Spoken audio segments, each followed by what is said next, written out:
Eh bien, bonjour YouTube et surtout bonjour à vous tous qui regardez cette vidéo. Eh oui, surprise, une vidéo qui sort une semaine après l'autre. Ça fait longtemps que j'avais pas fait un tel rythme. Bon, vous y habituez pas, hein, c'est vraiment exceptionnel. Puisqu'en fait, en gros, je vous avais dit que je m'intéressais un peu à l'univers du jeu en 10 mm. Et il s'avère que j'ai reçu, enfin, le starter set que je vais commander pour un jeu en 10 mm pour voir. Alors, starter set, hein, starter d'armée, plutôt, c'est pas un truc pour deux joueurs. Mais je l'ai reçu cette semaine, je l'ai reçu jeudi soir. Là, au moment où je tourne, on est samedi, vous aurez la vidéo le lundi. Donc, pour vous donner un ordre d'idée, ça fait à peine 2 jours que je l'ai reçu et je ronge mon frein de vous montrer tout ça. À la base, quand je l'ai reçu, alors ceux qui me suivent sur les réseaux, notamment Instagram, savent que j'hésitais sur le format, etc. Est-ce que je vais faire un truc? Enfin, je voulais faire un unboxing en short. Non, pas en Bermuda. Un short YouTube. Une vidéo de 3 minutes. Voilà. Non, il fait trop froid pour porter un short et il est hors de question que je porte un short lors d'une de mes vidéos. Hors de question. Vraiment, j'y tiens. Même en toutes circonstances, en fait. Pas de short. Vraiment. Non. Sauf que je me suis dit 3 minutes, ça serait pas suffisant. Et je me suis dit, ouais, mais une vidéo, ça fait beaucoup. Pour un petit unboxing, finalement, il n'y a pas grand chose à montrer dans cette boîte. Alors je me suis dit, je vais en profiter pour présenter la boîte, l'entreprise qui produit cette boîte.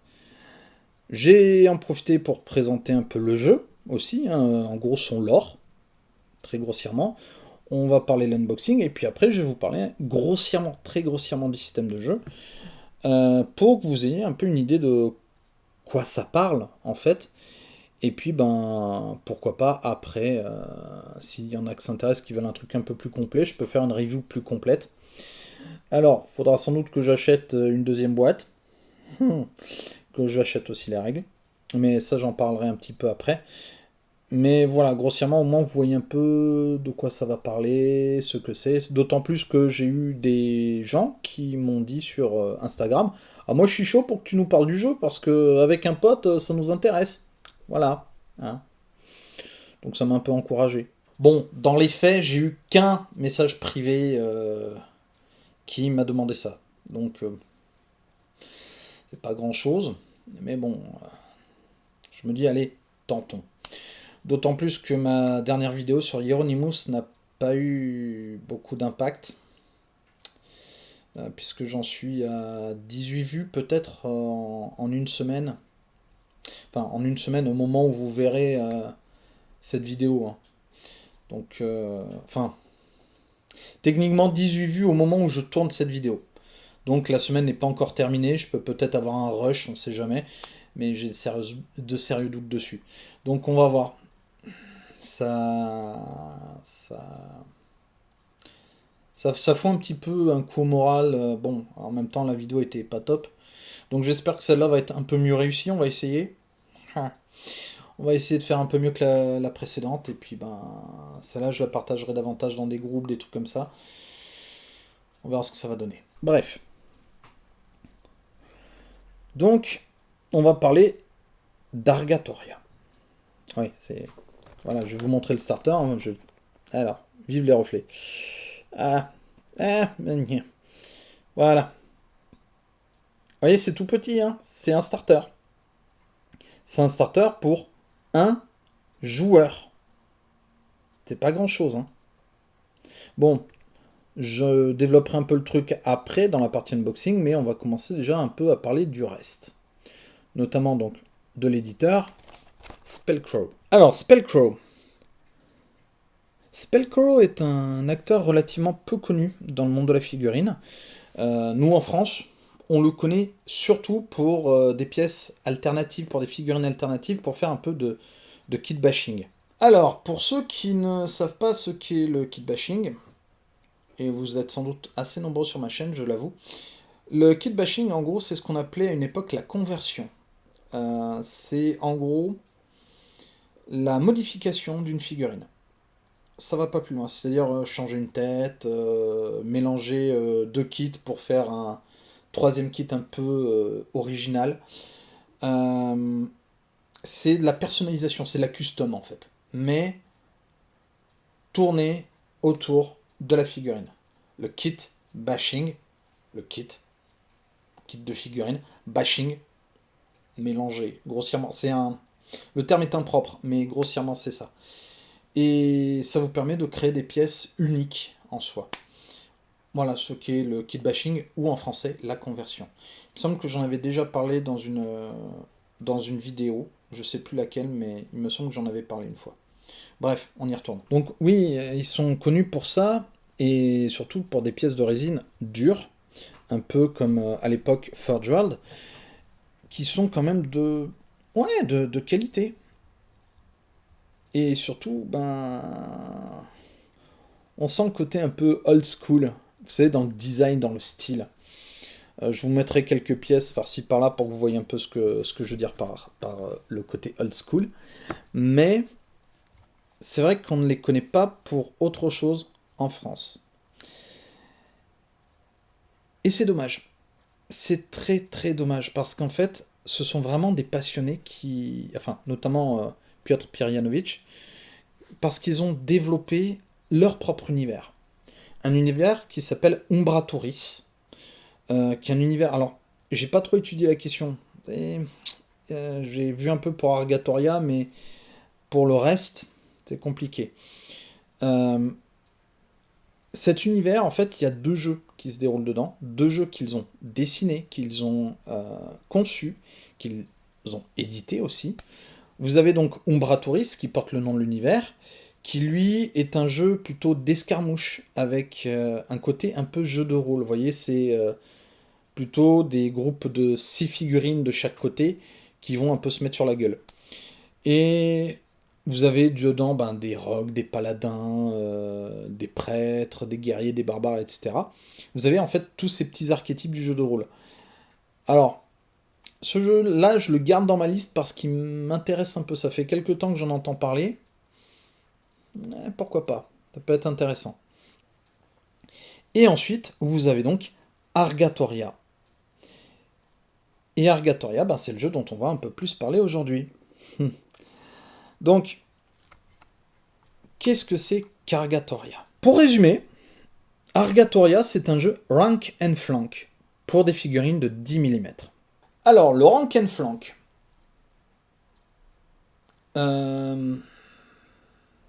En anglais, rank and flank, c'est ligne et flanc. C'est rangée et flanc, en fait. Ce sont des jeux qui sont des jeux où vous allez jouer des régiments. Mais pas les régiments dispersés, etc., comme on a maintenant. Non, non, les régiments à l'ancienne, vous savez, les carrés napoléoniens, les phalanges macédoniennes, ce genre de trucs. Et c'est vraiment ça, c'est-à-dire qu'en gros, le principe même du rank and flank, c'est le placement, le mouvement et l'orientation de votre unité. On en avait déjà parlé, je crois, pour Kings of War Champion. J'avais pas trop développé la question parce que je voulais faire une vidéo review dessus et bon, Burnout, tout ça, toi-même tu sais. Le rank and flank, donc en gros, l'un des exemples les plus classiques qui me viennent à l'esprit, c'est Warhammer. Mais pas Warhammer Age of Sigmar qu'on connaît maintenant, c'est plutôt Warhammer Fantasy Battle ou la nouvelle mouture actuelle, The Old World. C'est-à-dire en gros, vous avez des pavés d'unités avec, ça va être 5 figurines de front sur 4 rangs de profondeur, qui vont avancer de concert, qui vont se coordonner avec les autres régiments pour attaquer les régiments de l'armée d'en face. Et le but, c'est de raboter les régiments de l'armée d'en face, petit à petit, pour les éradiquer, pour contrôler des objectifs, pour remporter la victoire. Très grossièrement, c'est l'un des jeux les plus c'est l'un des modes de jeu les plus tactiques à ma connaissance. Tactique dans le sens où on va vraiment jouer sur le déploiement, le mouvement. Euh, c'est vraiment, j'ai envie de dire, sans mauvais jeu de mots, c'est carré en fait, hein, parce que c'est des carrés de régiment. Mais ouais, c'est ça. En gros, c'est très stratégique. Il y a un peu de place pour l'aléatoire, mais moins que dans d'autres jeux parfois. Alors, là encore, faut nuancer, c'est pas non plus très absolu sur le sujet, mais grossièrement, oui, c'est vraiment ce qui importe, c'est le placement, le mouvement, l'orientation. Pensez ça. Le rank and flank, c'est comment vous disposez votre unité par rapport à vos autres unités et par rapport à celle de votre adversaire. Et c'est ça qui va décider plus ou moins de l'issue d'un combat dans le rank and flank, grossièrement. Et Argatoria va mettre en scène en fait des combats, mais des combats de masse, en régiment, façon un peu Sword and Sorcery, donc un peu à la style Conan, vous voyez, Conan le barbare, dans un monde qui se veut brutal. En gros, on va trouver des guerriers, des bêtes monstrueuses, des mages, des morts-vivants, on a des amazones qui chevauchent des araignées géantes, on a des nécromanciens qui lèvent des armées de zombies, de squelettes, accompagnés d'hommes-bêtes, etc. Bref, brutal. Voilà. Et surtout, ce qui est intéressant, mais j'y reviendrai un peu plus à la fin, un peu plus, c'est que le jeu, en fait, en est actuellement à sa seconde édition. Et il évolue continuellement. Il y a de nouvelles unités, de nouveaux peuples qui vont apparaître, qui apparaissent aussi.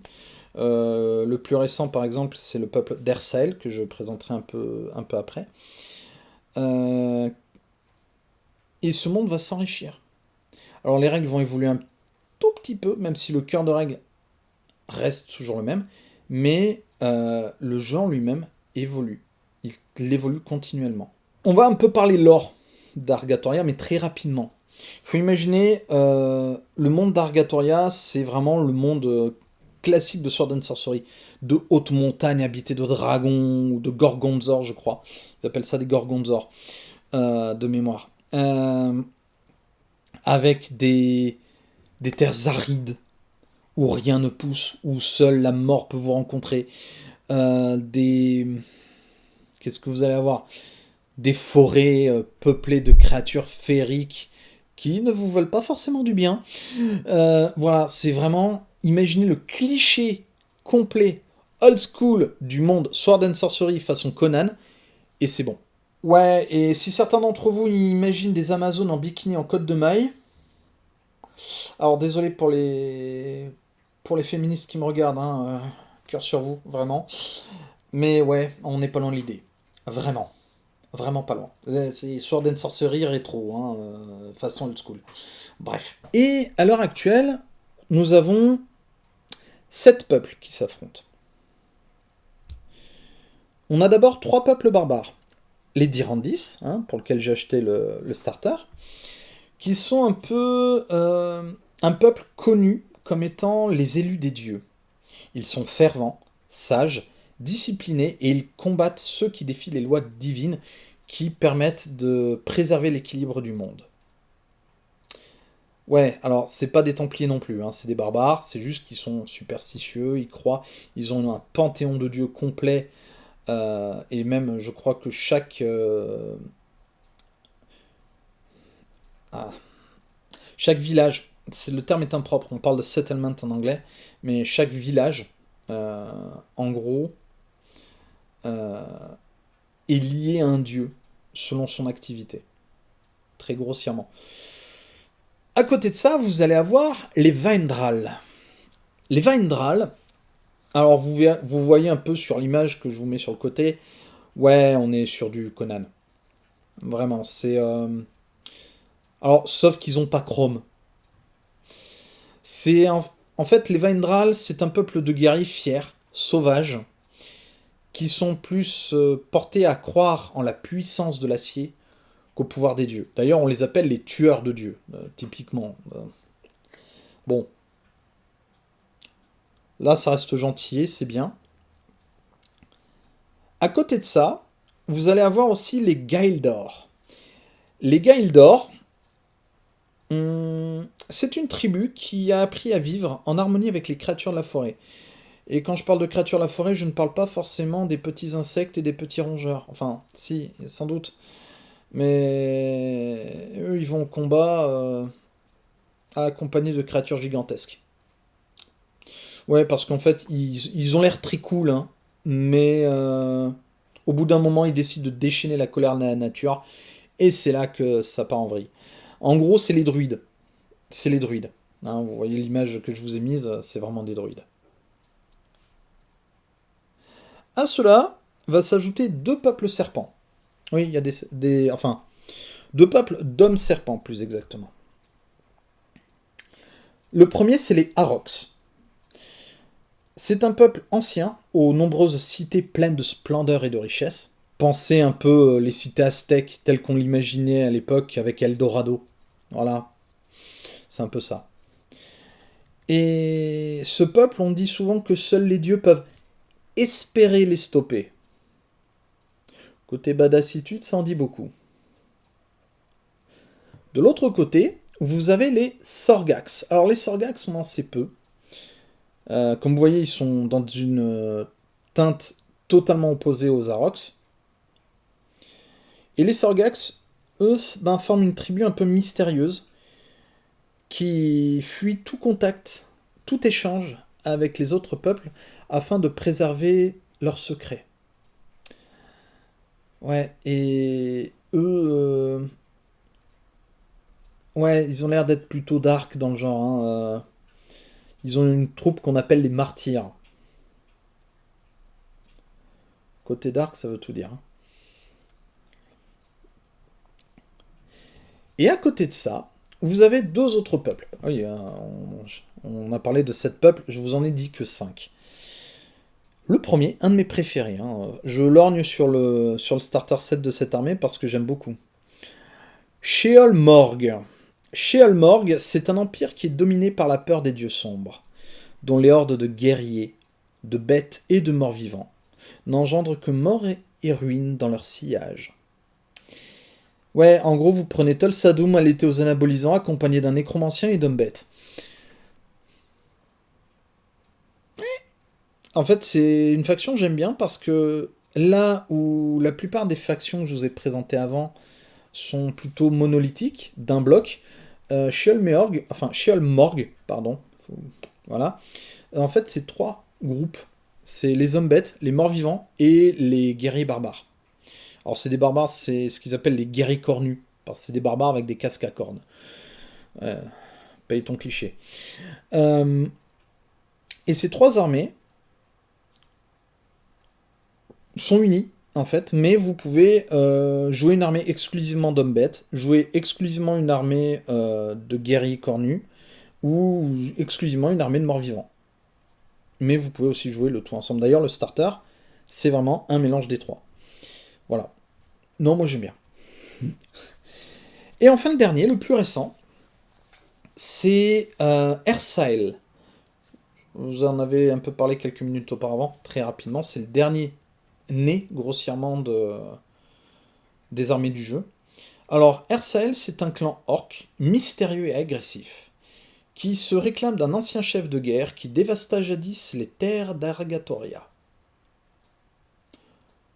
Tout un programme. Mais c'est pas tout. Parce que je vous avais dit en fait que Spellcrow faisait évoluer son univers. Et c'est le cas. À titre d'exemple, par rapport à cette continuelle évolution, euh, j'ai commencé à m'intéresser à Argatoria réellement il y a à peu près une quinzaine de jours, 15 jours, 3 semaines. Et en fait, ben, j'ai téléchargé un PDF qui s'appelle Get Started. C'est une petite brochure qui présente un peu le jeu, l'armée, les peuples et rapidement les règles. C'est cette brochure que j'ai utilisée d'ailleurs pour vous présenter un peu le jeu. Et en fait, ben là cette semaine j'ai retéléchargé la brochure pour la travailler, j'avoue, un peu quand j'avais 2-3 minutes à tuer au boulot, ce qui est assez rare, je vous l'avoue, actuellement. Et en fait, ils ont changé la brochure. On a une nouvelle version entre-temps. c'est là que j'ai appris d'autres trucs, dont je vais vous parler là, présentement. Donc oui, le jeu évolue, et là, par exemple, Spellcrow a annoncé l'arrivée dans l'année, entre 2026 et 2027, d'une nouvelle armée, un peuple de nains, Ragorn, euh, qui serait un peuple assez sauvage. Donc, j'attends de voir. Ils ont utilisé une figurine qui est plutôt sympa, je trouve. Et ils ont aussi teasé sur leurs réseaux sociaux une seconde faction d'orques. C'est-à-dire que vous avez certaines personnes qui ont commandé chez eux, là, dans leur boutique, et ils ont eu en cadeau un petit blister, enfin un petit sachet, qui contient une grappe d'orques, mais pas des orques qu'on connaît. Et en gros, Spellcrow a teasé en disant, il y aurait peut-être une seconde armée orque qui va pas tarder à arriver bientôt. À voir. À voir ce que ça donne. Bon. Mais bon, comme toujours, si vous avez cliqué sur cette vidéo, c'est pour voir un unboxing, donc on va passer à cet unboxing. Hein. Mais avant de déboîter du barbare, petit passage obligé, hein, vous avez vu lors de ma précédente vidéo, hein, voilà, je suis encore désolé, j'applique un peu cette méthode parce que, hmm, ben, ouais, faut que je rende un peu ma chaîne visible, quoi. Donc bon, bref, si vous êtes arrivé jusque-là, c'est que vous appréciez un peu mes conneries et ce que je fais en général. Alors, n'hésitez pas à farfouiller un peu sur ma chaîne, il y a d'autres vidéos. Euh, bon, certaines sont plutôt des vlogs que des reviews, des trucs comme ça. Mais n'hésitez pas à farfouiller, regardez un peu, il y a des trucs qui peuvent vous intéresser, on ne sait jamais. Mais en attendant, si cette vidéo-là vous plaît, n'hésitez pas à la liker, à la commenter et à la partager. Ah oui, YouTube il fonctionne comme ça, hein, il faut que vous interagissiez avec ma vidéo pour qu'elle récolte un bon référencement. Déjà que ma chaîne n'est pas monétisée, alors c'est un peu compliqué de lutter contre les grandes chaînes genre IGTV et autres. Hein. Ouais. Bref, donc likez, ça vous savez faire. Commentez, faites-le avec bienveillance et courtoisie s'il vous plaît. Et partagez, ben voilà, ça vous savez faire hein, sur vos réseaux, sur Threads, sur Facebook, en messagerie, enfin bref, vous savez comment faire. Si vous voulez aider davantage, par contre, euh, j'ai mis en place à la fin de l'été un Tipeee pour financer un peu l'achat de nouveaux matériels et peut-être, si l'occasion se présente, de jeux à présenter. Parce que actuellement, les jeux, je les paye avec mes sous. Comme je vous l'ai dit, la chaîne n'est pas monétisée, je n'ai pas de service presse. Donc les jeux, je me les achète. Et ça a un coût. Ça a un coût. Donc j'ai mis en place un Tipeee pour essayer d'inverser la tendance. Donc je vous mets un lien ici et en description sur la présentation de pourquoi j'ai mis en place ce Tipeee. Hein. J'explique un peu plus complètement le truc. Je vais pas le faire ici parce que c'est pas le sujet. Et puis je vous mets aussi le lien vers le Tipeee, forcément. C'est pas des grandes sommes, hein. C'est 1 à 5 euros par mois, pas plus. Je vais pas vous demander plus. Comme je le dis dans la vidéo, il n'y a pas de contrepartie physique, vous n'allez pas avoir des badges, des trucs, des accès spécifiques. Donc voilà, je peux pas vous demander plus, ce serait pas légitime. Bref, tout ça pour dire, merci en tout cas de m'avoir écouté, merci d'être là, merci d'être pour les abonnés d'être toujours présents, ça me touche énormément. Et merci pour la moindre aide que vous m'apportez, hein. C'est toujours très estimé. Bref, allez, je vous ai assez tenu la jambe comme ça. On va passer à l'unboxing. Et ben voilà, là on va passer à l'unboxing. Alors vous m'excuserez, hein, je mets la boîte comme ça parce que vous voyez comme la boîte est un peu vernie, C'est un peu gênant. Donc voilà, c'est le starter donc d'armée d'Irandis. Donc vous voyez, c'est pour une armée seulement. Alors, grossièrement, de ce que j'ai compris sur le site de Spellcrow, vous avez environ 600 points par starter d'armée. Donc, c'est pas trop mal, sachant, je crois que la base pour le jeu, on est sur du 500 points. Donc là, on a vraiment 600 points. Et je crois même, pour un bon jeu, on est sur du 1000 points. Donc c'est pas mal pour commencer. Vous voyez, vous ajoutez une unité, enfin, deux trois unités, quelques héros, et vous pouvez jouer complètement. Faut que j'évite de pencher trop, de mettre à plat, parce que sinon vous voyez rien. Donc, grossièrement, qu'est-ce que contient la boîte? Alors, oui, je vais vous faire l'unboxing, hein, vous en faites pas. Vous avez d'un côté, donc, 1, 2, 3, 4 héros, ou unités de commandement. Hein, sont reconnaissables avec le socle rond. Vous avez, du coup, 12 bases. On va garder ce terme, hein, je dirais socle ou base selon les occasions, mais c'est la même chose. Donc 12 bases d'Amazon, vous en avez 4 là, 8 ici. Pareil pour les barbares, 8 ici, 4 là. Vous avez 4 bases de Sasquatch, donc des sortes de Yeti. Hein, voilà, on les voit avec des défenses d'éléphants, j'aime bien. Enfin, de mammouth. Et puis vous avez ici alors ce qu'on appelle les demi-géants. Alors bon, les demi-géants, je sais pas trop ce que c'est, mais à mon avis, il devait y avoir des Amazones ou des guerriers barbares un peu aventureux et un peu curieux, ce qui a donné des demi-géants. Voilà, voilà. Cette minute grivoise vous a été offerte par beauf.fr. Merci. Bien, ça c'est ce qu'on a devant. Bon, sur les côtés, c'est toujours des petites images. Army Starter, des mentions mégales, Starter armée, etc. Avec le sigle de Dirandis hein, qui est là. Je sais pas si ça se voit bien, mais enfin avec le reflet. Et surtout derrière, ben, on a la présentation de l'armée, avec une jolie petite image montrant un guerrier, une Amazone, un Sasquatch. Et en gros, vous avez un texte, alors je vais essayer de vous le traduire, parce que bon, c'est de l'anglais, hein, donc dans le cahier, on va en profiter un peu. Alors, qu'est-ce que ça dit?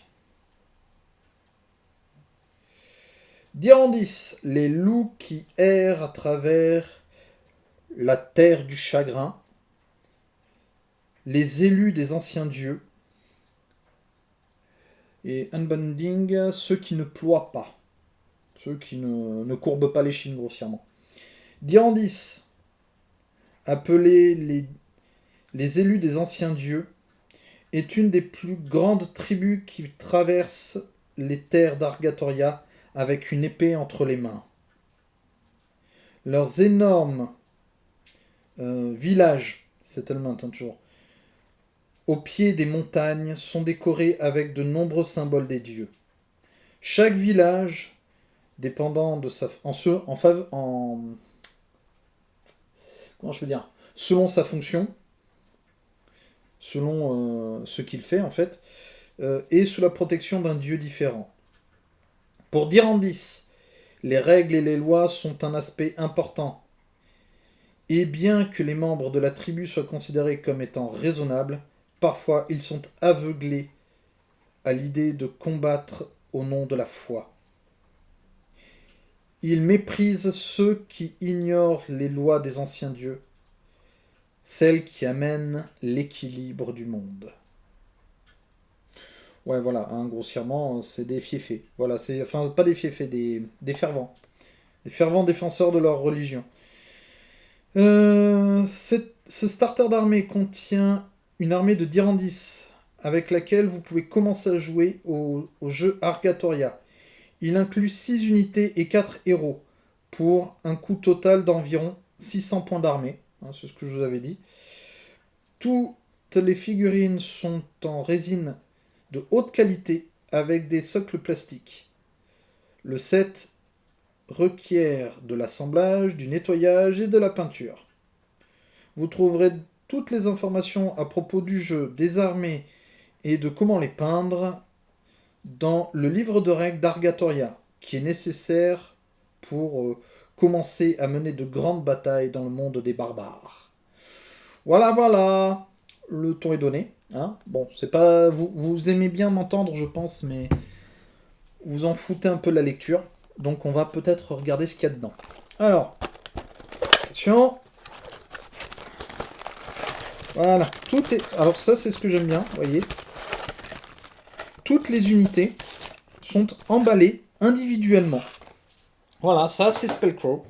Vous voyez, toutes les unités sont emballées comme ça, avec le sigle Spellcrow, fait en Pologne, pardon. Attention, de petites parties, etc. Alors, on va essayer de classer ça, parce que vous avez des Amazones. Alors, on va essayer de... Voilà, les Amazones.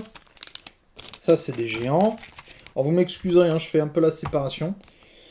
Ça aussi, c'est des Amazones. Les géants sont là.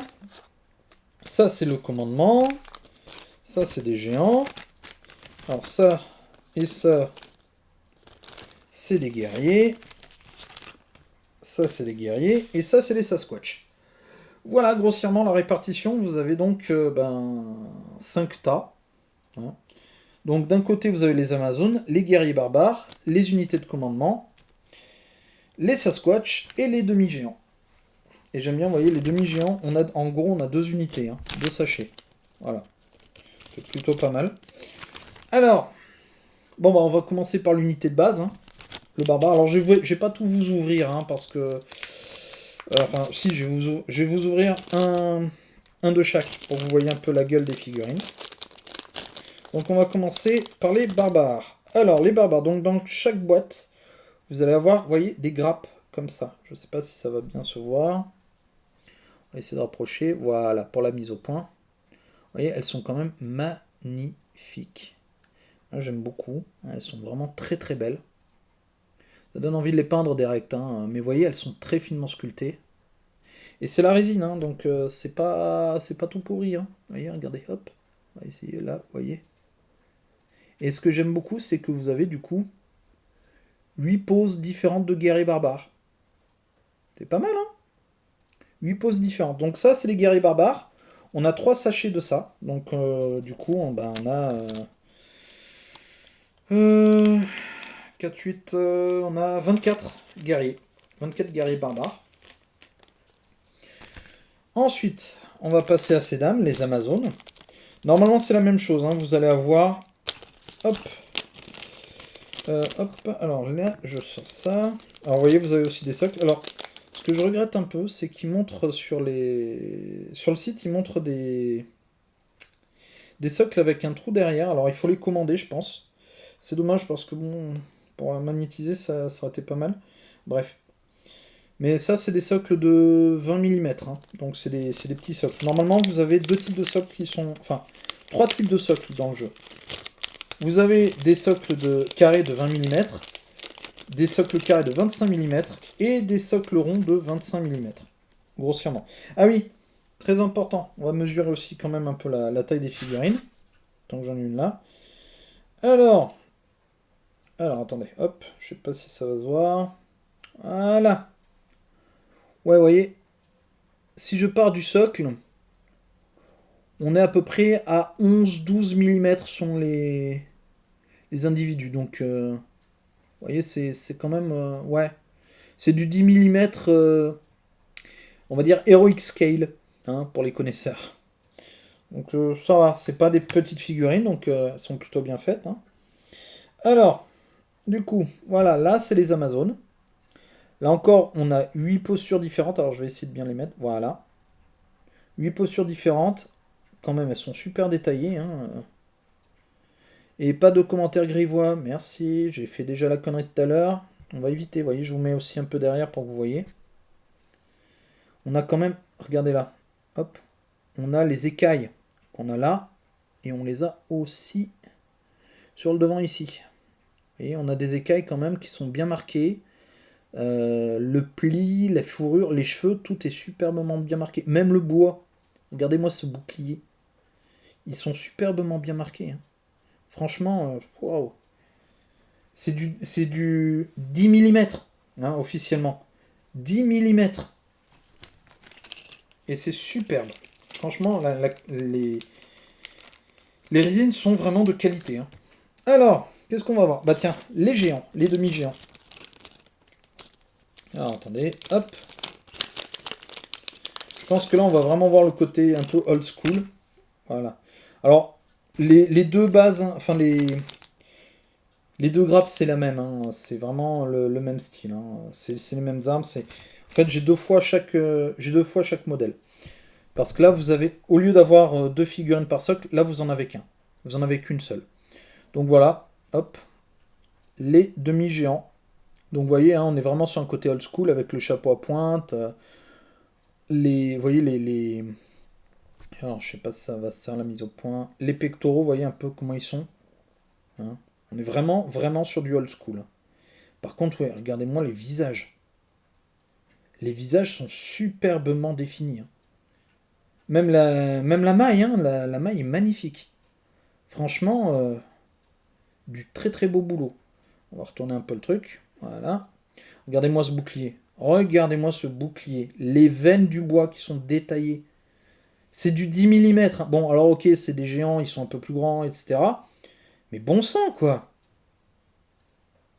Bon, il y aura un peu de travail, hein, vous voyez, c'est... En plus, je vais montrer, hein, c'est la résine rigide, hein. Façon... c'est pas la résine de chez Warlord qui est un peu squishy, ou la Siocast d'Infinity, hein. C'est de la résine rigide façon Games Workshop, hein. C'est façon Forge World, pour ceux qui connaissent. Donc voilà, il y aura des trucs à enlever en faisant bien attention, notamment les tiges, vous voyez, les petites tiges qui relient les personnages entre eux, ou voilà, qui soutiennent un peu les pièces. Mais vous voyez, ça, je pense que je vais les peindre, en fait, je vais les laisser sur la grappe principale, là, sur ça, et je vais les peindre comme ça, en fait. Comme ça, je tiens le truc, et hop, ce sera beaucoup plus facile. Mais franchement, elles sont magnifiques. Alors, ensuite, on a les Sasquatch. Alors, les Sasquatch...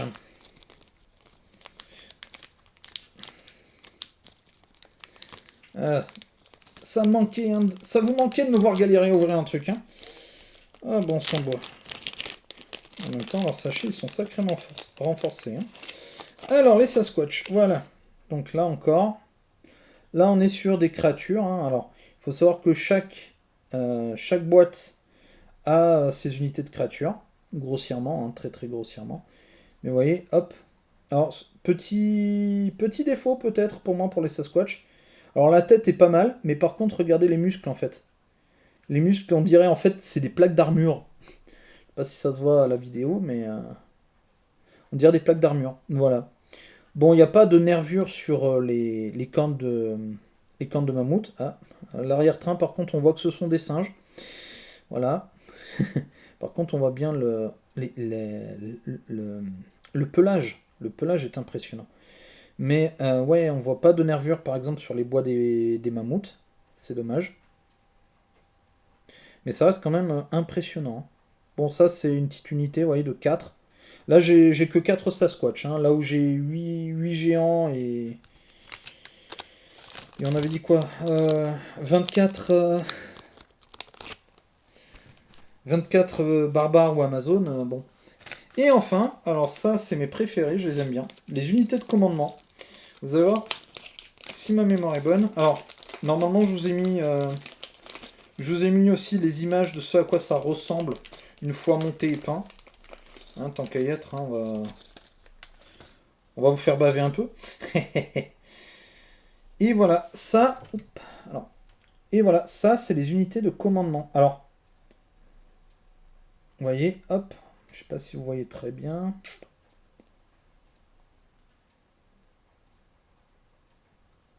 Voilà.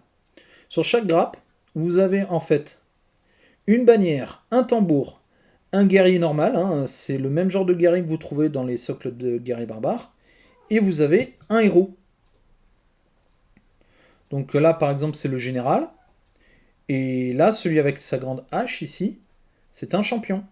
Vous voyez, quand vous voulez faire le champion ou le général, vous mettez le champion ou le général avec un guerrier de base sur un socle, et ensuite vous mettez un tambour et la bannière sur une autre base. Voilà. Vous voyez, vous avez deux modèles de bannière. Hein, voilà, vous en avez un qui se tient avec l'épée à la main droite, l'autre qui tient la bannière des deux mains.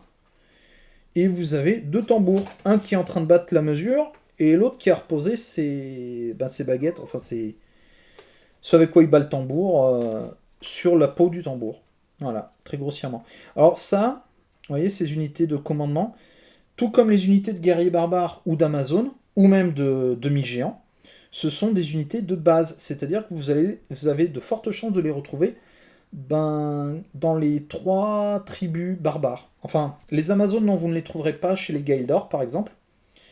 Mais vous retrouverez normalement au moins les demi-géants, les unités de commandement et les barbares chez les trois peuples. Les Amazones, elles sont trouvables uniquement chez les Vaindal et les Dirandis. Voilà. Mais bon, vous voyez, on est vraiment sur la très très belle qualité. Hein. Voilà, comme je vous disais, hein, je vais les. Voilà, là par exemple, ça c'est un très bon exemple parce qu'on n'a pas beaucoup de nettoyage à faire. Je vais les mettre comme ça sur une pince et tac tac tac, je vais les peindre. Enfin, je sais pas, je vais les tenir avec quelque chose et puis je vais les peindre comme ça et après je les séparerai avant de les mettre sur le socle. Mais franchement, non, c'est du très très beau boulot. Hein. Enfin bref. Voilà pour l'unboxing, hein. Vous voyez, ça a été très court, ça a été très bref. Mais au moins, vous savez ce qu'il y a dans la boîte. Oui, il n'y a pas de règles, par contre, il n'y a que de la figurine. Pas de règles, pas de dés dans les starters, pour des raisons que j'expliquerai ultérieurement, en tout cas pour les règles. Allez, à tout de suite, on se voit pour parler du système de jeu, hein, tant qu'à y être. Allez, à de suite. Bien, alors, vous avez vu un peu les figurines, moi je les aime bien. De la résine très fine. Franchement, pour du 10 mm, alors, bon, vous avez pu le voir, c'est pas vraiment du 10 mm, hein, c'est 10 mm Heroic Scale. Hein. C'est pas vraiment du 10 mm, c'est un poil plus grand. Mais, néanmoins, ouais. Je devrais faire une vidéo sur les jeux à petite échelle pour faire un comparatif. Parce que j'en vois qui ont une échelle plus grande, 15 mm par exemple. Euh, Ils s'en sortent pas aussi bien. Ils s'en sortent vraiment pas aussi bien. Bref. Alors le système, je vais pas vous le présenter complètement. C'est pas l'idée. Là, je voulais juste faire un petit unboxing rapide, hein, un peu impromptu. Le système, on est sur quelque chose de très, très, très, très basique. Mais avec une petite complexité.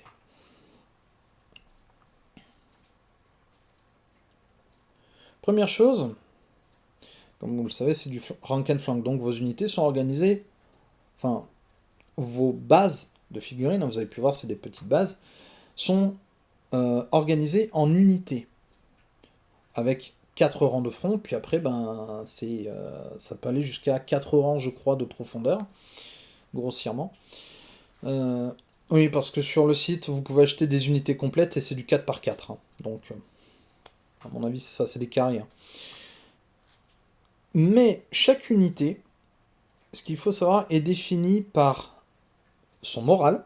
Donc en gros, ça veut dire ce que ça veut dire. Hein, c'est à quel point elle tient le terrain, est-ce qu'elle va fuir facilement, voilà, est-ce qu'elle encaisse facilement, enfin bref.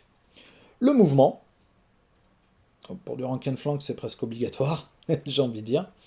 Mais surtout, et c'est là que ça va nous intéresser, parce que je vais vous développer un peu comment ça se passe une phase de combat. Vous allez avoir les compétences de combat, donc à quel point ils sont doués pour taper sur tout ce qui bouge, leur force, à quel point ils peuvent faire mal sur tout ce qui bouge, leur endurance, à quel point ils encaissent quand quelqu'un leur tape dessus, leurs attaques, donc ils ont une caractéristique d'attaque. Alors, pour donner un ordre d'idée, grossièrement, ils ont 2 attaques par base. C'est-à-dire que... et les points de vie. Voilà, je vais développer ça un peu avant. Et les points de vie, là aussi, 2 points par base. C'est un minimum. Les 2 attaques et les 2 points de vie. Pourquoi? Parce que vous avez pu le voir, vous avez généralement 2 figurines par base. Et quand vous achetez votre unité, vous n'achetez pas des figurines, vous achetez des bases. C'est pour ça que vous avez toujours 2 attaques, 2 points de vie minimum par base. Voilà, très grossièrement. Parce que vous avez 2 figurines sur une base. C'est vraiment... Là, pour l'instant, c'est simple. Le jeu fonctionne sur un système, malheureusement, qu'on n'aime pas tous beaucoup, hein, surtout quand on est un peu énervé par Games Workshop, c'est le Aigo Yugo. Alors oui, j'utilise beaucoup de termes techniques cette fois-ci. Le Aigo Yugo, en fait, c'est, pour résumer pour les personnes qui ne connaissent pas, vous avez deux systèmes qui fonctionnent dans les jeux de figurines. C'est des systèmes d'activation. En gros, ce sont... oui, parce que je ne vous ai pas parlé de l'activation, mais en gros, quand vous activez, quand vous faites faire des actions à votre unité, il y a deux écoles. La première, c'est l'activation alternée. Le gars qui commence, qui a l'initiative, souvent déterminée au hasard, va avancer une unité ou une figurine, et ensuite c'est au tour du second, de son adversaire, le second qui a eu l'initiative, qui va faire pareil, et ensuite on revient au premier qui va rebouger une unité ou une figurine, selon les jeux, etc., etc., jusqu'à ce que tout le monde ait activé ses unités ou ses figurines. Le Aigo Yugo, la deuxième école, là c'est que c'est le joueur qui a l'initiative qui va activer toutes ses unités pendant le tour. Donc il va faire avancer ses unités, il va faire combattre ses unités, et quand il a terminé d'activer toutes ses unités, qu'il les ait faites déplacer, combattre ou autre, eh bien c'est le tour de l'adversaire qui va faire pareil, qui va activer toutes ses unités les unes après les autres. Et ainsi de suite, on revient ensuite au premier joueur et on continue. C'est ça le Aigo Yugo. J'active mes unités, tu actives ensuite tes unités. Et ensuite on revient à moi. Voilà. C'est très grossièrement. Le Aigo Yugo, c'est ça. N'hésitez pas à me le dire hein, si j'ai pas été très clair dans les commentaires. Hein, vous me dites. Hein. Mais normalement c'est ça. Je pense que ça c'est clair comme ça. Et en plus de ça, dans le système d'activation, vous avez deux phases distinctes. Enfin, deux grandes phases grossièrement. On va activer d'abord les unités, et ensuite on va activer les héros. Oui, parce qu'ils ont tous une phase d'activation distincte. Il faut savoir que vous avez les unités qui sont définies, comme je vous l'avais dit, morale, mouvement, compétence de combat, force, endurance, attaque, point de vie. Les héros, eux, c'est généralement le mouvement et des bonus. Enfin, des règles spéciales qu'ils octroient à l'unité à laquelle ils sont attachés. Les héros n'ont pas vraiment un très gros rôle dans Argatoria, si ce n'est pour donner un peu des bonus, pour comment dire, pour améliorer un peu vos unités, pour améliorer les unités auxquelles vous les rattachez. C'est-à-dire que vous avez votre unité de barbare qui se déplace, et puis un héros pas loin qui va dire ils sont au corps à corps, je vais les aider. Donc il va aller se coller contre l'unité pour leur donner des bonus. Généralement, c'est des bonus de dés en plus. Et quand une unité donc est au contact avec une autre unité, c'est là qu'interviennent les règles de combat que je vais développer. Parce que le reste, c'est du classique. Hein, c'est les activations, les mouvements, les trucs, les si, les mi. Le combat, par contre, c'est là où vous avez vraiment le cœur du jeu. Alors, en même temps, c'est un jeu de bataille. Lors d'un combat, l'assaillant, donc celui qui a attaqué, qui a engagé l'ennemi, va lancer un nombre de dés à 6 faces. C'est des dés à 6 faces. Égal à la caractéristique attaque de son unité. C'est-à-dire que là, vous avez votre unité qui a... allez, on va partir sur une unité qui a 8 bases. 2 fois 4 bases. Donc, 4 bases de face au premier rang et 4 bases au deuxième rang. On va rester là-dessus pour tout le combat.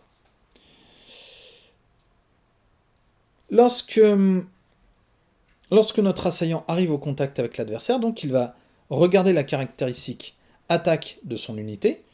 Bon, on va dire c'est des barbares classiques, donc ils ont 2 attaques par base. Donc on a 4 attaques, enfin, on a 4 bases, x 2. Donc 8 dés. C'est l'attaque de base de votre unité. Elle lance 8 dés pour attaquer l'adversaire. Sauf que, imaginons maintenant, il y a des petits cas particuliers. En cas de charge, donc c'est-à-dire si vous avez chargé l'adversaire pour l'engager, parce que vous avez des mouvements d'engagement où vous allez juste au pas, bla bla bla, vous avancez, tac tac tac, et vous essayez de le repousser, et puis vous avez ceux qui hurlent ya et qui chargent arme au clair pour frapper l'adversaire. Si vous avez la ref, en commentaire, vous connaissez la chanson. Eh bien, quand vous chargez un adversaire, vous ajoutez un dé par base dans le second rang. Donc notre unité qui a 8 bases en tout, a déjà 8 dés de base parce qu'elle a 4 bases devant qui ont 2 attaques chacune. Et comme il y a un dé par base au second rang parce qu'elle a chargé, elle se retrouve du coup à 4 dés de plus, donc 12 dés. Elle lancera donc 12 dés pour attaquer l'adversaire. Et en plus, je vous ai parlé des héros qui ajoutent des bonus, eh bien, on ajoutera aussi des dés bonus au héros attaché. Imaginons que là, elle a un héros qui lui rajoute 4 dés. Donc elle ne lance plus 12 dés, elle en lance 16. Je récapépète, pour ceux du fond qui se réveillent à cet instant-là. Donc, notre unité, avec 8 bases, 4 bases de front, qui ont 2 attaques chacune, donc 8 dés. Plus, comme elle a chargé, 4 dés de plus pour le second rang. 12 dés, plus 4 dés pour le bonus que lui octroie le héros qui est rattaché à l'unité. 16 dés. Elle lance donc ces 16 dés, et on va regarder le résultat. Pour qu'une attaque touche, il faut que le résultat soit inférieur ou égal à la compétence de combat de l'unité. Imaginons vous avez une unité qui a... allez, on va faire simple, qui a 2 en compétence de combat. Donc elle réussit si elle fait 1 ou 2. Sur chaque dé qui fait 1 ou 2, vous les conservez. Sachant qu'en plus, les 1 comptent comme 2 touches, et non pas une. C'est mathématique, les jeux de figurines. Je vous avais pas prévenu, j'avais oublié de dire ça. Mais grossièrement, voilà. Donc maintenant, imaginons que notre unité, avec ses 16 dés, fasse, allez, on va dire, elle fasse 6 touches. C'est pas grand-chose. Elle a que 2 en compétences de combat, donc forcément, sur un dé à 6 faces, il y a peu de chance. Donc, elle fait 6 touches. Mais, sur ces 6 touches, elle a 3 1. Donc, elle ne fait plus 6 touches. Elle en fait 3 de plus, puisqu'elle a fait 3 1. Donc, elle fait 9 touches, ce qui est déjà beaucoup mieux. Maintenant, ces dés ont touché. Ok, aucun problème. Donc, elle a 9 touches. Il faut faire le jet pour blesser. Et c'est là que ça va être un peu velu. On va comparer la force de l'assaillant avec l'endurance du défenseur. Imaginons, notre assaillant est plutôt bourrin. C'est pour ça qu'il fonce comme un bonnet, il a que 2 en compétences de combat. Par contre, il a 4 en force. Face à lui, il a une unité qui n'a que 2 en endurance. Ce qui fait une différence de 2 points. Eh bien, ça va lui rajouter 2 dés pour blesser.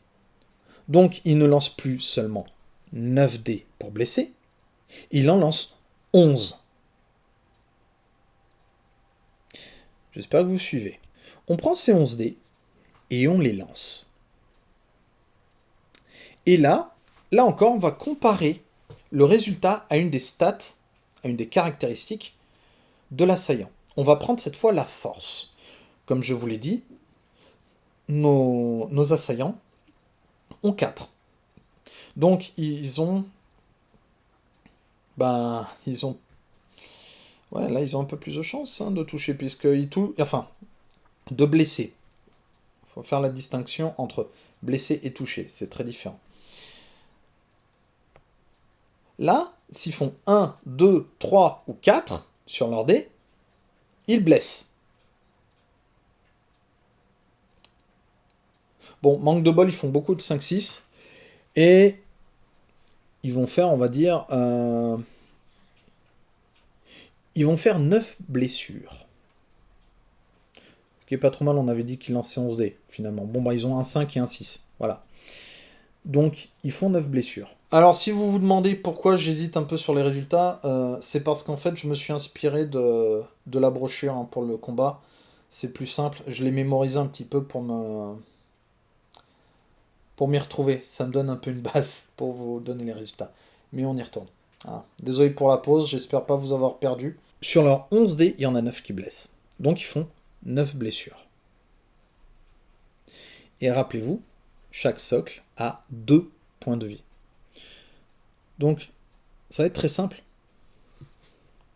Vous retirez autant de bases que nécessaire pour atteindre le total de blessures occasionnées. Donc, à l'unité en face, on lui retire donc 4 socles, puisque chaque base, chaque socle, avait 2 points de vie.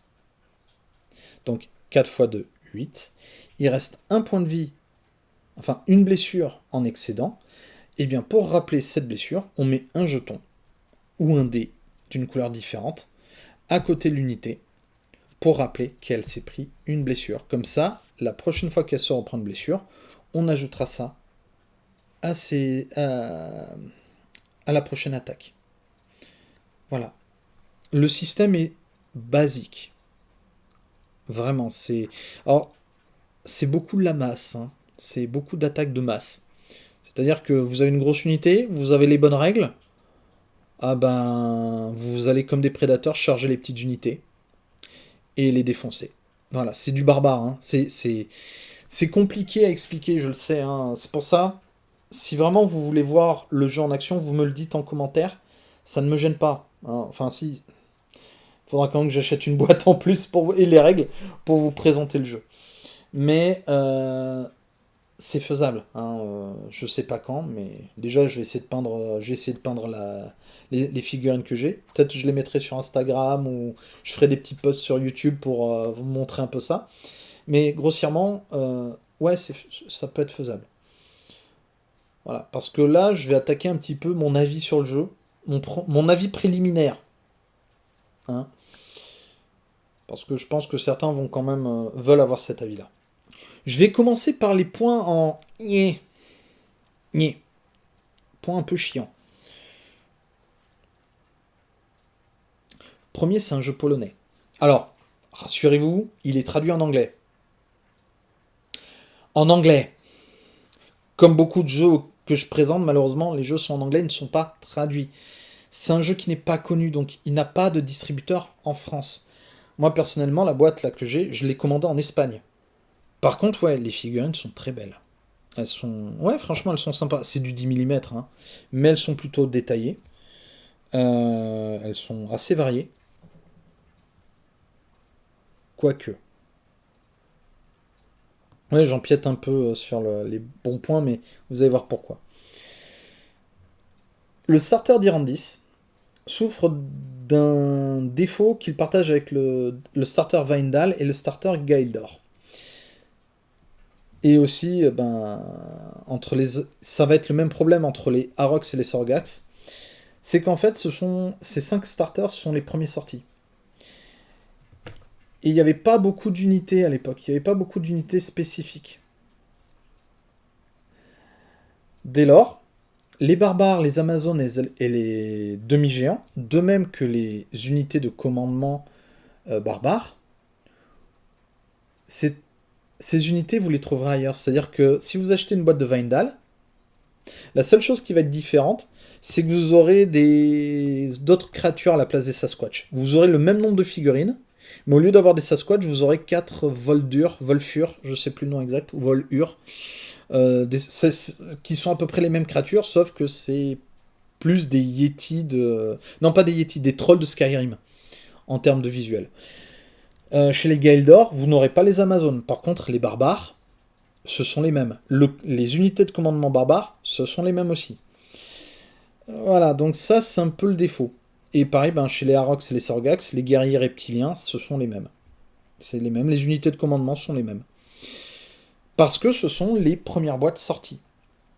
Mais comme je vous ai dit, petit à petit, ils vont développer la gamme. D'ailleurs, ils ont commencé à développer la gamme, là. Rien que cette semaine, ils ont sorti 2 unités. Une unité pour les Sheol-Meorg et une unité pour les Dirandis. Pour les Dirandis, c'est la garde du Nord, je crois. Northgard. Donc c'est des barbares avec des haches et des boucliers. Voilà, là où vous avez des barbares sans bouclier pour les guerriers barbares classiques. Euh, voilà, ça c'est un peu mon défaut. C'est-à-dire que en termes de figurines, on commence à avoir la variété, mais pas, ça va petit à petit. Qu'est-ce que je peux vous dire comme défaut? Oui, ben, c'est un peu mes gros défauts à moi en fait. Si, il y a un défaut. Alors, c'est plutôt un point neutre. C'est-à-dire que Spellcrow met à disposition, en vente, sur son site, des décors. Il met des décors en résine pour Argatoria. Vous avez des tentes de barbares, vous allez avoir des tours de guet orques, vous allez avoir des tours de guet pour les hommes lézards, vous allez avoir un temple de lézards, enfin, des décors en résine. Mais à côté, c'est des décors qui sont difficilement trouvables, donc il faut les faire soi-même. Bon, c'est pas gênant. De ce que je sais, les décors n'ont pas de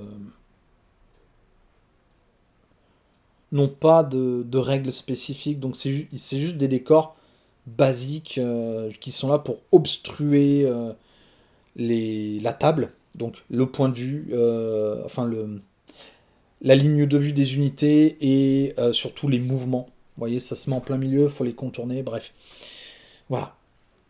Mais c'est un point un peu mitigé dans le sens où ben, au moins vous pouvez les trouver, vous pouvez les acheter. Les prix sont assez raisonnables et ça reste de la résine de la même qualité. Tant qu'on reste sur les terrains, il y a un truc moi qui m'a un peu choqué parce que vous savez, hein, je me renseigne sur les jeux, je regarde un peu des vidéos, je regarde des critiques, des unboxings, je regarde des parties. Et justement, Spellcrow a fait une vidéo pour expliquer, enfin pour ce qu'Iggy TV, je crois, appelle une expli partie. Donc en gros, une partie filmée pour expliquer les règles. Et il y a un truc qui m'a choqué. Alors je sais pas si ça c'était une vidéo pour la première édition. Je sais pas s'ils ont changé pour la seconde. Ça m'a choqué dans le sens où, tenez-vous bien, on met les décors après avoir déployé ces unités. Pour ceux qui se demandent pourquoi j'ai l'air choqué, la plupart du temps, vous mettez d'abord la table en place et ensuite seulement vous mettez vos unités, vous déployez vos unités. Parce que ben vous allez déployer vos unités par rapport au décor, surtout sur le rank and flank où c'est très important. Donc voilà pourquoi ça m'a un peu. Et je suis pas le seul, hein. J'ai vu une vidéo d'un anglo-saxon qui a dit la même chose. Il fait, mais je vois pas le principe en fait. Or, quand j'aurai mis la main sur les règles et que je ferai une review en bonne et due forme, je vous dirai ce que j'en pense. Pour l'instant, comme je vous disais, c'est un avis préliminaire. Voilà, c'est tout bête. L'autre problème qui me gêne par rapport aux règles, ben vous avez pu le voir, c'est la brouette de dés. Alors, ça reste du classique, hein, c'est très souvent le cas pour beaucoup de jeux dans le genre, c'est la brouette. Voilà, voilà. Après, en point fort, ben, je vous l'ai dit, la qualité de la résine. Pour du 10 mm, 10-12, hein, on est sur de très très belles figurines. Moi, j'ai hâte de les peindre, hein, honnêtement. Le jeu, j'aime beaucoup l'esthétique un peu rétro aussi. Vous avez des mammouths gigantesques, avec des haudas chargés de guerriers et de bannières pour certaines tribus. J'aime beaucoup l'idée. Euh, et surtout, c'est un jeu ben, qui est pas cher. Je vous l'ai dit, hein, 55 € le starter. Ils font même des offres Alors, là, j'ai vu que le prix en livre. On est sur du... Là. Normalement, quand vous achetez 2 starters, parce qu'ils font des starters pour 2 joueurs, c'est-à-dire en gros, c'est 2 boîtes, c'est 2 starters, sans les règles. Mais quand vous achetez 2 starters, ça vous revient à 80 livres au lieu de 90 livres. Oui, au lieu de 90 livres. C'est pas mal. Les figures ne sont pas très chères. Et puis en plus, ben, Spellcrow, comme c'est une petite boîte, parfois ils vous font des petits cadeaux. Vous voyez là, par exemple, ce week-end, ils font des mystery box. C'est-à-dire que si vous commandez pour au minimum 20 livres, vous avez des figurines en plus qui vous sont offertes. Et plus la somme que vous commandez est élevée, plus vous avez de trucs. Voilà. Bon, moi je participerai pas là parce que ben, budget, tout ça. Mais bon, je trouve l'idée très sympa. Et puis ils communiquent beaucoup sur les réseaux là-dessus. Qu'est-ce que je peux vous dire d'autre? Oui, les règles. Les règles n'existent pas en dur. C'est un PDF. Alors vous pourrez me dire, mais c'est un défaut. Nous, on aime bien voir des livres. Oui, moi aussi, j'aime bien voir des livres. Regardez derrière. Hein. Mais, du fait que vous ayez un PDF, à chaque fois qu'il est mis à jour, vous n'avez pas besoin de le racheter. Contrairement à certains jeux qui vous mettent les règles à jour très souvent et qui vous obligent à racheter pour un prix d'or, qui vous obligent à racheter à prix d'or, pardon, les livres de règles, c'est pas mal. C'est-à-dire que vous déboursez 25 livres, vous avez les règles mises à jour, automatiquement. Vous les téléchargez, elles sont mises à jour. Ils vous disent sur les réseaux sociaux, on a rajouté des règles. Téléchargez les règles, retéléchargez-les, elles seront mises à jour. Parce qu'à chaque fois qu'ils rajoutent une unité, à chaque fois qu'ils rajoutent une armée, ils les mettent à jour. C'est génial. Tous les jeux devraient faire ça. Tous les jeux devraient faire ça. Sérieusement. C'est génial. Voilà. Donc voilà ce que je pouvais vous dire pour une première approche d'Argatoria. J'aime bien. Vraiment, je suis dans une période très 10 mm actuellement, donc je risque peut-être d'en reparler. Peut-être de faire une vidéo un peu qui va aborder un peu plus ce style de jeu. Prochainement, je sais pas encore ce que je vais faire. J'ai quelques idées en tête, mais j'en parlerai. Vous aurez la surprise le moment venu. Mais en attendant, ouais, je suis bien emballé par Argatoria. J'aime bien. J'aime bien le principe, j'aime bien l'esthétique. Bon, il y a quelques points de règle qui gênent un peu. Mais je vais creuser ça quand j'en aurai l'occasion. Déjà, je vais peindre ça. Hein, je vais les peindre, forcément. Et puis, ben, on verra bien ce que ça va donner. Donc, voilà. Restez aux aguets, hein. On sait jamais. Il pourrait y avoir une autre vidéo qui va débouler d'un jour à l'autre. On sait jamais. Hein. Surprise. Mais bon, d'ici là, portez-vous bien. Prenez soin de vous. Et surtout, eh bien d'ici là, bon jeu.